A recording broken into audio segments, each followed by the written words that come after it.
Salam. Ada sukacita di rumah Tuhan? Ya, kita bersyukur, berterima kasih buat Tuhan, kasih dan pertolongannya yang luar biasa, sehingga Bapak Ibu Saudara dan saya bisa diizinkan Tuhan untuk duduk diam di kaki Tuhan, memuji menyembah Tuhan, bahkan mendengarkan firman Tuhan. Ada begitu banyak orang yang sebetulnya mereka rindu seperti kita untuk beribadah, tetapi karena situasi dan keadaan membatasi mereka, sehingga tidak bisa punya kesempatan untuk duduk diam mendengarkan firman Tuhan. Hari ini saya percaya dan saya mau katakan bahwa saudara dan saya adalah orang yang sangat beruntung, sehingga bisa memuji dan memuliakan Tuhan, bahkan bisa mendengarkan suara Tuhan. Firman Tuhan adalah, Alkitab adalah suara Tuhan yang disampaikan bagi kita semua dan mutlak sebagai orang percaya untuk kita harus ikuti. Alkitab berkata dalam kitab Timotius, dia bilang, segala tulisan yang diilhamkan Allah memang bermanfaat untuk mengajar, untuk menyatakan kesalahan, untuk memperbaiki kelakuan, dan untuk mendidik orang di dalam kebenaran. Biarlah kebenaran firman Tuhan ini akan mendidik kita dari hari ke hari menuju kepada kesempurnaan yang Tuhan kehendaki dalam kehidupan kita. Mari buka Alkitab kita dalam kitab Yesaya pasal yang ke-55 ayat 6 sampai dengan ayat yang ke-9. Yesaya pasal yang ke-55, kita akan baca di ayat yang ke-6 sampai dengan ayat yang ke-9. Saya baca ayat yang ke-6, Bapak Ibu kekasih Tuhan baca ayat 7, kita berganti-gantian sampai dengan ayat yang ke-9. Carilah Tuhan selama ia berkenan ditemui, berserulah kepadanya selama ia dekat.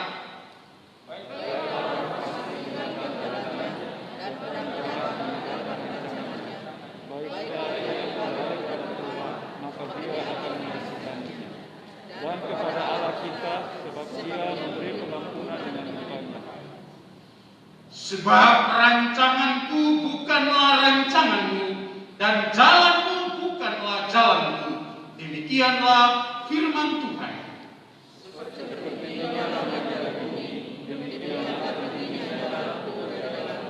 Dan rancanganku dari rancangan.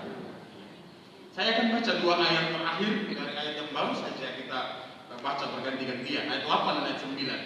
Sebab rancanganku bukanlah rancanganmu, dan jalanmu bukanlah jalanku. Demikianlah firman Tuhan. Seperti tingginya langit dari bumi, demikianlah tingginya jalanku dari jalanmu, dan rancanganku dari rancanganmu. Ini yang menjadi perenungan kita di saat ini. Yesaya diutus Tuhan sebagai nabi kepada kerajaan Israel yang sudah pecah menjadi dua bagian.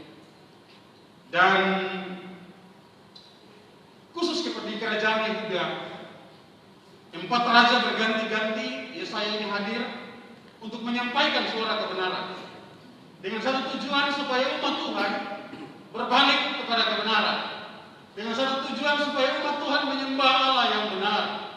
Ayat yang ke-6 berkata, ya, dari kitab Yesaya 55 ini, carilah Tuhan selama ia berkenan ditemui, berserulah kepadanya selama ia dekat. Dari ayat ini kita bisa menyimpulkan, carilah Tuhan selama ia berkenan ditemui, berarti ada waktunya Tuhan. Dalam tanda kutip, sepertinya tidak lagi berkenan untuk kita temui. Berarti ada waktunya Tuhan, karena di sini katakan berserulah kepadanya selama ia dekat. Dengan kata lain, kalau Tuhan punya kerinduan untuk mau dekat dengan kita sebagai orang yang percaya kepada Tuhan, dan biarlah kerinduan itu juga ada di dalam hati setiap umat Tuhan. Tapi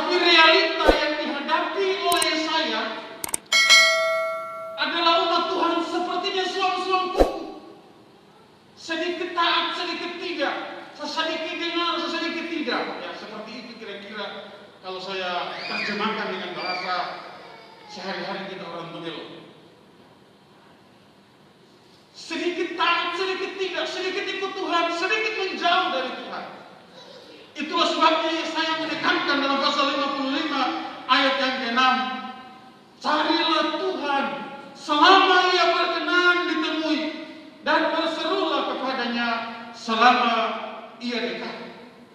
Kalau kita tarik jauh ke depan di zaman kita ini,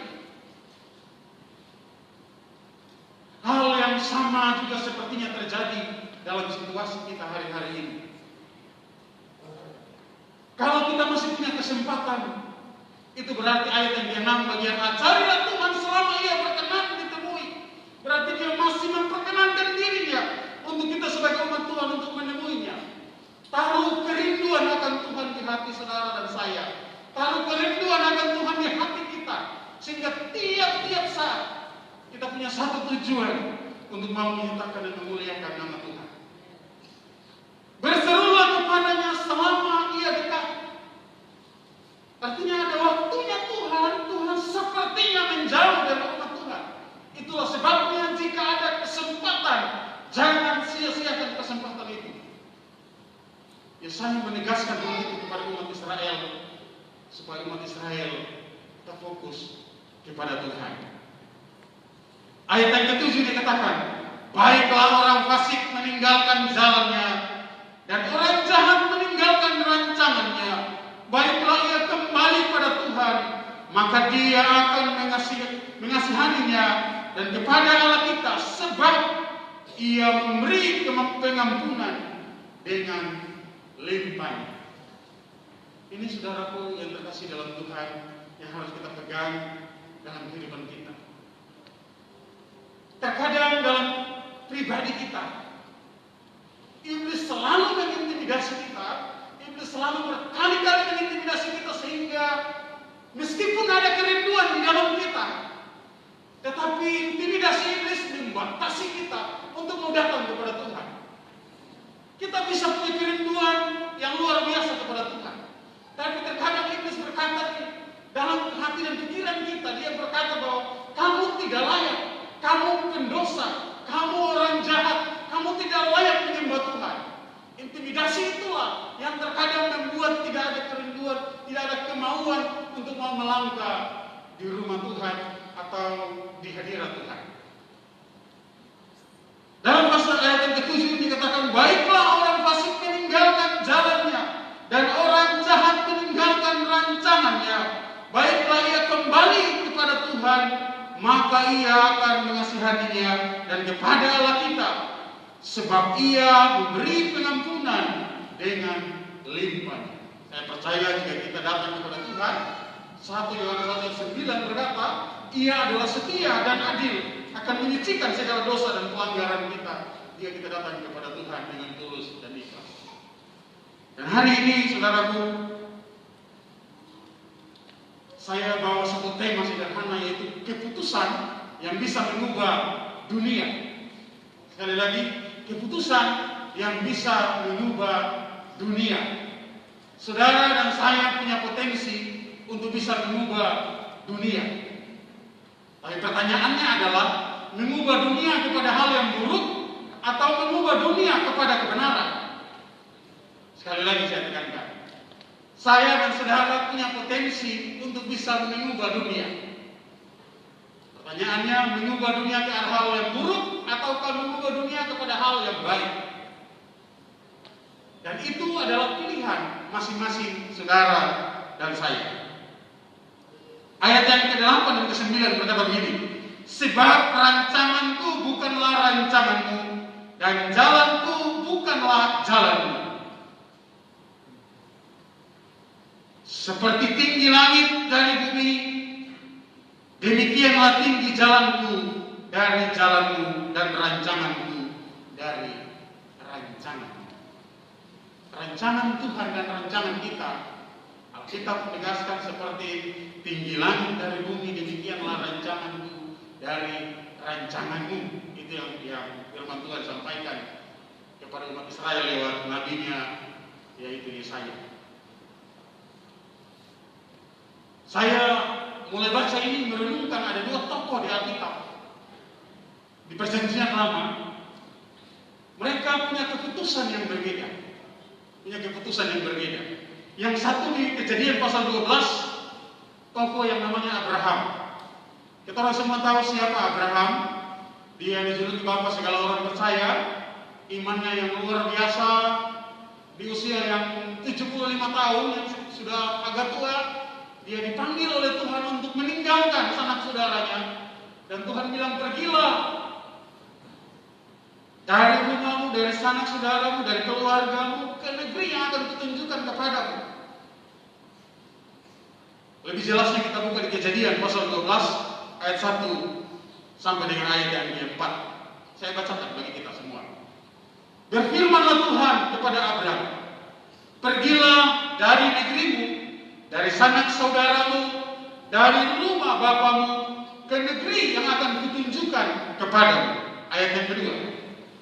Aku akan membuat engkau menjadi bangsa yang besar dan memberkati engkau serta membuat namamu masyhur dan engkau akan menjadi berkat. Aku akan memberkati orang-orang yang memberkati engkau dan mengutuk orang-orang yang mengutuk engkau. Dan olehmu semua kaum di muka bumi akan mendapat berkat. Ini janji yang Tuhan berikan antara Tuhan dan Abraham. Dia berikan kepada Abraham, kamu keluar dari negerimu, dari sanak saudaramu, dari rumah bapamu ke negeri yang akan kutunjukkan kepadamu. Abraham orang yang kaya raya, punya banyak kekayaan yang sangat luar biasa. Dia keluar dari negerinya ke negeri yang dia sendiri tidak tahu kemana tujuannya. Tetapi yang dia tahu bahwa rancangan Tuhan beda dengan rancangan pribadinya.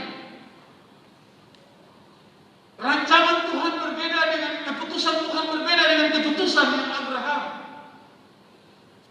ambil atau pikir secara manusia.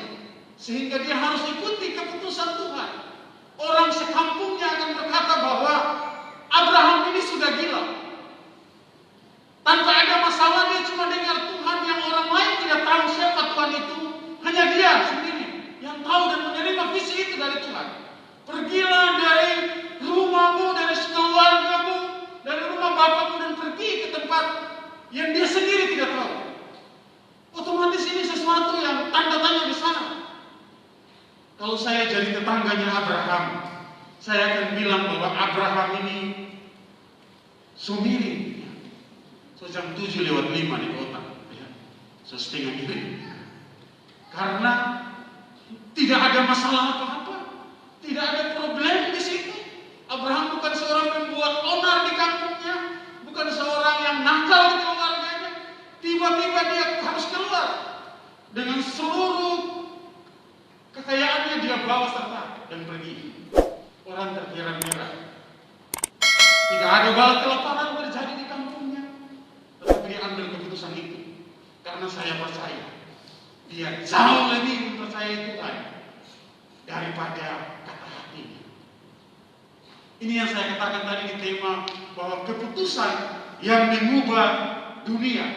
Yang pertama yang harus kita ambil untuk bisa mengubah dunia adalah ikuti apa kata Tuhan dalam hidup saudara dan saya. Orang di sekeliling kita berkata hal-hal yang positif, hal-hal yang negatif tentang kita. Orang-orang di sekeliling kita bisa berkata sesuatu yang buruk tentang saudara dan saya. Tetapi percayalah bahwa Tuhan kita punya rancangan yang luar biasa tentang hidupmu dan tentang kita semua. Itulah sebabnya percayalah apa kata Tuhan. Orang Manado bilang, percaya kata firman, bukan percaya kata firman. Firman bisa salah, tapi firman tidak pernah salah. Amin. Percayalah apa kata firman, bukan apa kata firman. Karena firman bisa salah.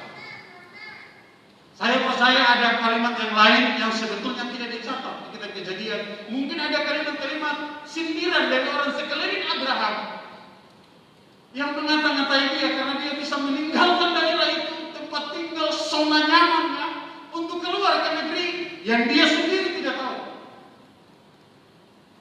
Kalau misalnya Abraham tinggal di Tobelo dan Tuhan suruh ke Amerika misalnya, ya puji Tuhan ke tempat yang lebih baik karena dia tahu tempat yang dia tuju adalah tempat yang lebih nyaman dari tempat tinggal awalnya. Tapi yang ada di hati Abraham adalah taat apa kata Tuhan. Ikuti maunya Tuhan dalam hidupnya. Dan dia terus melangkah. Saya baca kisahnya Abraham. Dari satu tempat persinggahan ke tempat persinggahan yang lain.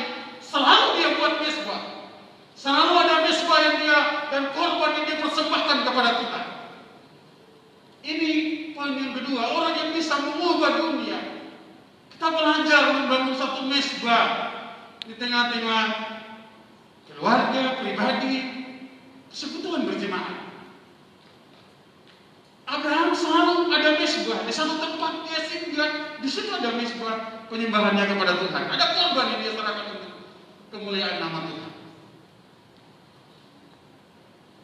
Waktu yang tidak mudah masa penantian, 25 tahun baru anak perjanjian itu lahir yaitu Ishak. Tapi dia tetap setia pada kehendak dan rencana Tuhan. Bahkan mungkin dia tidak lihat kenyataan. Keturunannya seperti bintang di langit dan pasir di laut. Pertanyaannya, apa Abraham lihat keturunannya? Apakah Abraham menyaksikan kesuksesan keturunannya yang dijanjikan Tuhan dalam hidupnya? Tidak, saudara. Abraham sudah mati. Tapi janjinya Tuhan tetap hidup. Walaupun orang yang menerima janji itu saat itu sudah tiada. Tetapi janji Tuhan akan senantiasa hidup dalam kehidupan pribadinya dan seluruh keturunannya. Hal yang sama juga saya mau katakan kepada kita semua, bahwa mari perkataan dan sikap hati orang benar akan tetap hidup walaupun orang itu mungkin sudah mati, walaupun orang itu mungkin sudah tiada. Tapi kalau dia tetap berprinsip pada kebenaran firman Tuhan, hal itu akan tetap menjadi sesuatu yang hidup dan menghidupkan orang lain. Saudara yang terkasih dalam Tuhan kita Yesus Kristus. Poin yang kedua di Alkitab ada satu cerita di dalam kitab Rut. Seorang yang namanya Elimelek. Elimelek ini tinggal di Bethlehem. Dan Bethlehem sendiri arti dari kata Bethlehem itu bet, baik, lehem itu roti, rumah roti. Ya. Arti dari kata Bethlehem itu rumah roti. Berarti sebetulnya itu adalah sumber kelimpahan. Tapi suatu saat Tuhan izinkan kelaparan terjadi di Bethlehem. Elimelek tanpa tanya Tuhan, dia langsung lari keluar dari rumah roti ini, pergi ke Moab, tempat penyembahan berhala. Saya percaya pikiran untung ruginya Elimelek supaya dia bebas dari bencana kelaparan. Dia lari dari Bethlehem yang terjadi bencana kelaparan. Saya berkali-kali, Tuhan kira-kira kenapa Tuhan izinkan rumah roti terjadi kelaparan? Bethlehem gudang berkat, rumah roti tempat kelimpahan. Tuhan kok izinkan di situ terjadi kelaparan? Lalu Tuhan bukakan saya cari di kitab Rut apa penyebab kelaparan. Ternyata tidak. Di kitab Hakim-Hakim pasal yang paling terakhir dari kitab Hakim-Hakim, ayat yang paling terakhir. Ya. Mari kita buka.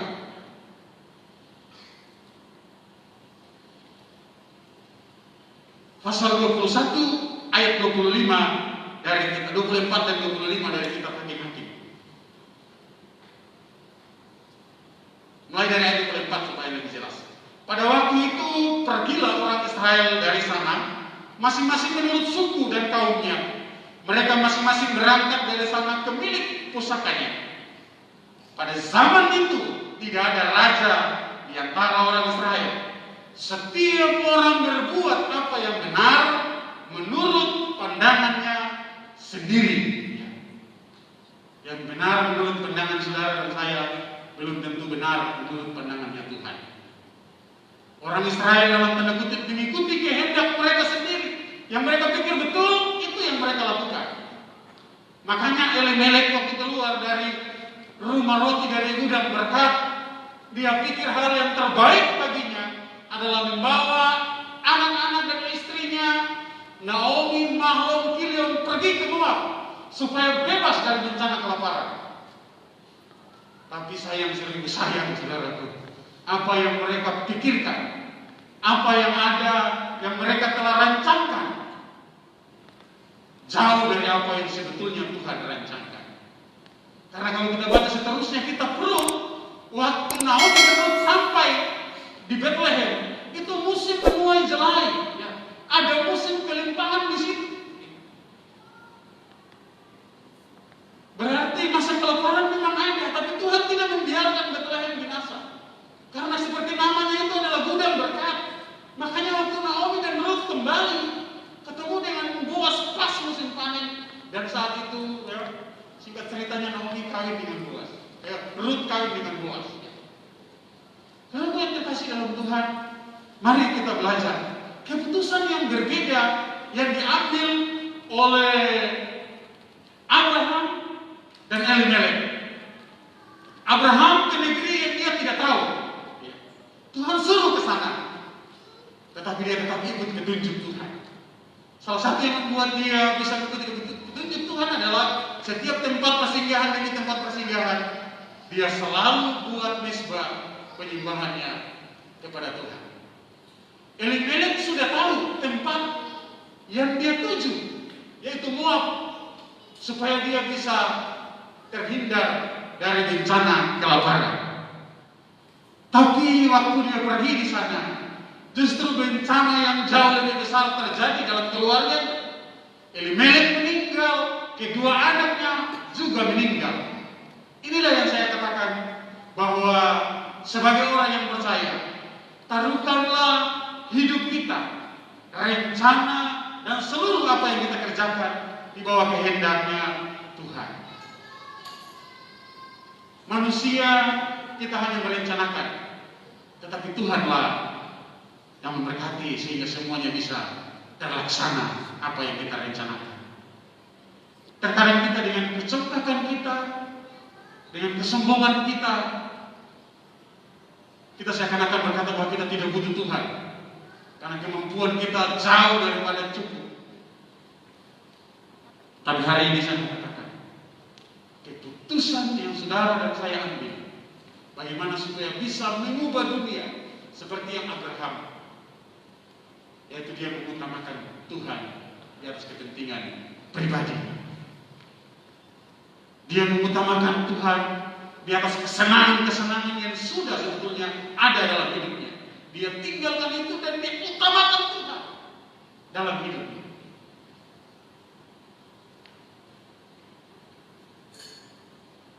Kalau Elimelek dia justru lain. Yang dia utamakan adalah kepentingan pribadi dan keluarga. Dia rela meninggalkan rumah roti, gudang berkat, Bethlehem, yang ratusan tahun kemudian di tempat itu lahir seorang penyelamat dunia. Tapi dia rela meninggalkan. Hari ini saya mau katakan kepada kita semua, keputusan yang saudara dan saya ambil bisa mengubah dunia ke arah yang lebih baik, bisa mengubah keluarga kita ke arah yang lebih baik. Sebaliknya juga bisa mengubah keadaan keluarga kita, pribadi kita ke arah yang lebih buruk. Yang paling utama adalah libatkan Tuhan dalam setiap keputusan dan tindakan kita.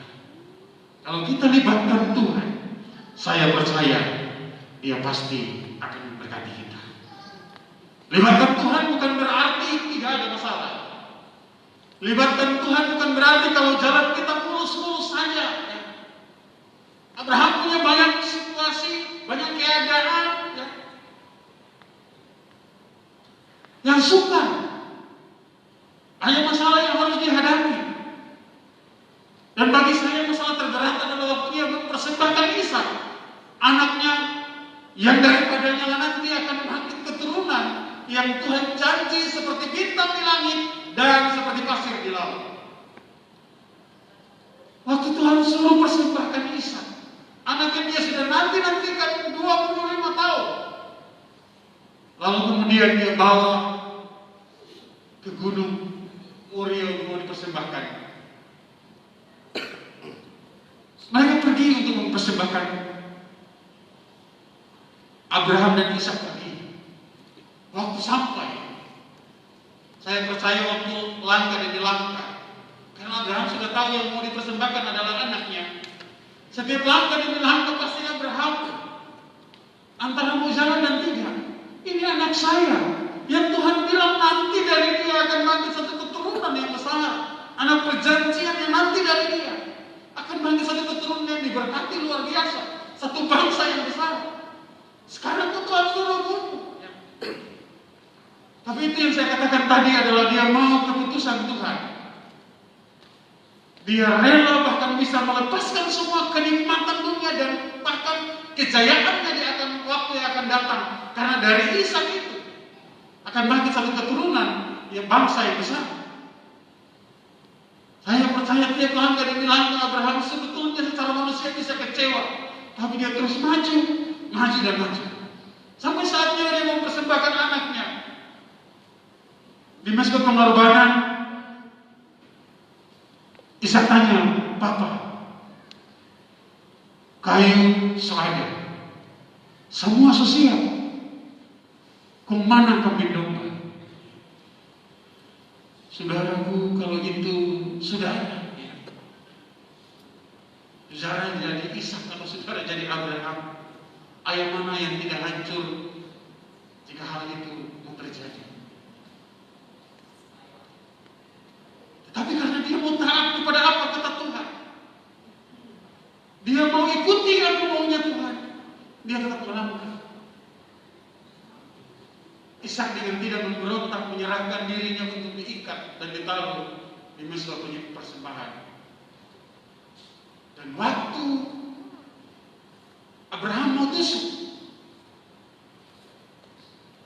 ada suara dari langit bilang, "Jangan, stop, karena dari anak itulah menjadi anak perjanjian dan akan menjadi bangsa yang besar." Saudaraku, ini bukan satu film yang sudah disutradarai oleh seseorang dan sudah dikasih tahu perannya nanti begini, ya. Abraham, bikin saja. Nanti pas kamu tikam, saya akan teriak stop. Ya, kira-kira seperti itu, ya. Ini bukan film yang disutradarai oleh seseorang, tidak. Ini kenyataan dan Abraham mau tikam. Lalu Tuhan bilang stop. Saudaraku, pada waktu Yesus mau diserahkan di kayu salib, saatnya dia mau menyerahkan diri untuk disalibkan. Sebetulnya sebagai Tuhan dia punya kekuatan kuasa untuk bisa melepaskan diri dari kayu salib. Bapa di surga punya otoritas untuk bisa membebaskan anaknya yang di kayu salib diserahkan. Tetapi pada waktu dia mau menyerahkan nyawanya, tidak ada malaikat yang diutus oleh Bapa di surga untuk berkata dan menghalangi Yesus supaya Yesus jangan mati. Tidak ada kalimat stop. Seandainya ada kalimat itu, saudara dan saya, kita tidak punya juru selamat. Tetapi kalimat itu tidak disampaikan karena ada satu kata yang saya dapat. Bapa di surga jauh lebih mengasihi saudara dan saya ketimbang dia mengasihi anaknya pada saat itu. Dia rela anaknya dikorbankan supaya olehnya saudara dan saya dapat diselamatkan. Dia rela supaya Yesus menembuskan nafas yang terakhir pada saat itu, supaya oleh dia kita diselamatkan. Alkitab berkata dia yang tidak mengenal dosa rela dibuat menjadi dosa supaya di dalam dia saudara dan saya dapat diselamatkan. Bapak Ibu saudaraku yang terkasih dalam Tuhan, hari ini saya mau katakan kepada kita semua, kita punya potensi untuk bisa mengubah dunia ke arah yang lebih baik. Kita juga punya potensi untuk bisa membinasakan dunia.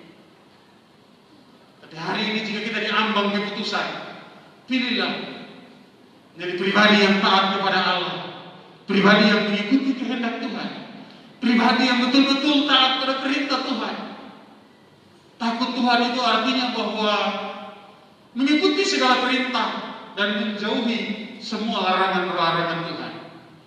Dan jika kita melakukan itu, maka saya percaya sama seperti Abraham, mungkin janji yang diberikan kepadanya dia belum nikmati saat dia hidup, tetapi anak cucunya sampai hari ini dia dijuluki sebagai bapa segala orang yang percaya. Saudaraku yang terkasih dalam Tuhan kita Yesus Kristus, mari kita belajar dari kebenaran firman Tuhan di hari ini. Kembali di pembacaan awal di Yesaya pasal 55 ayat 8 dan 9 dia berkata, sebab rancanganku bukanlah rancanganmu dan jalanku bukanlah jalanmu. Seperti tinggi langit dari bumi, demikianlah tingginya jalanku dari jalanmu dan rancanganku dari rancanganmu. Mungkin saat ini kita ada dalam situasi jalan buntu untuk tidak punya keputusan apa, tidak bisa mengambil keputusan apa. Serahkanlah semuanya kepada Tuhan. Selama kita tidak keluar dari jalannya Tuhan, Tuhan pasti memberikan jalan keluar. Selama kita tidak keluar dari jalan-jalannya Tuhan, di dalam Tuhan pasti ada jalan-jalan keluar yang Dia berikan bagi saudara dan saya. Kecuali jika kita mau keluar dari jalannya Tuhan, memilih untuk mengambil keputusan sendiri, melangkah,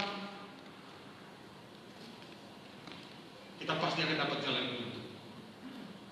Bahkan jika saat ini kita sudah ambil keputusan sendiri, melangkah tanpa Tuhan, seperti Elimelek yang pergi ke Moab,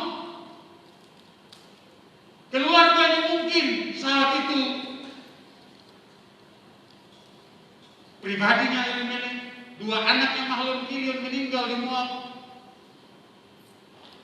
tinggal Naomi yang pulang ke Bethlehem. Kalau saat itu mungkin kita sudah ambil keputusan seperti Elimelek yang melangkah dan sepertinya sudah ada di Moab dan sudah jalan buntu, masih ada peluang untuk kembali ke Bethlehem seperti yang Naomi dan Ruth lakukan.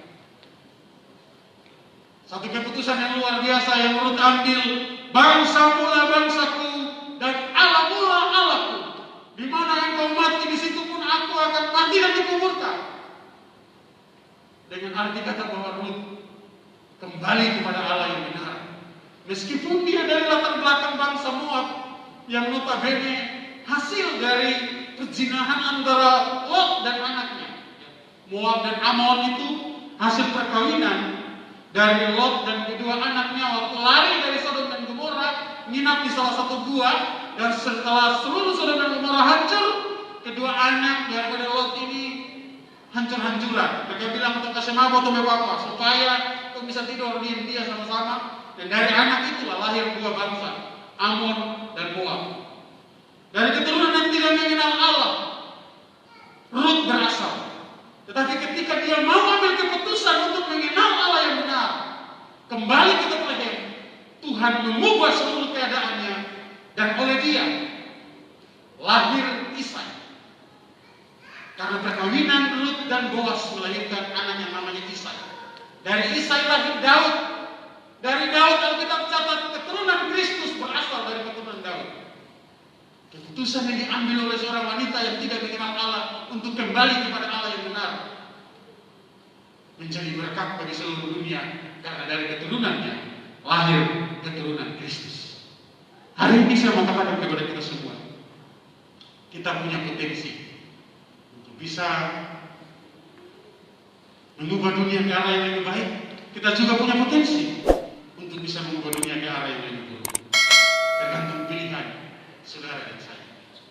Ya, hari ini kita ambil keputusan yang tepat sehingga lingkungan di sekeliling kita, keluarga kita, pelayanan, persekutuan berjemaat mengalami satu perubahan yang luar biasa ke arah yang dikehendaki oleh Tuhan.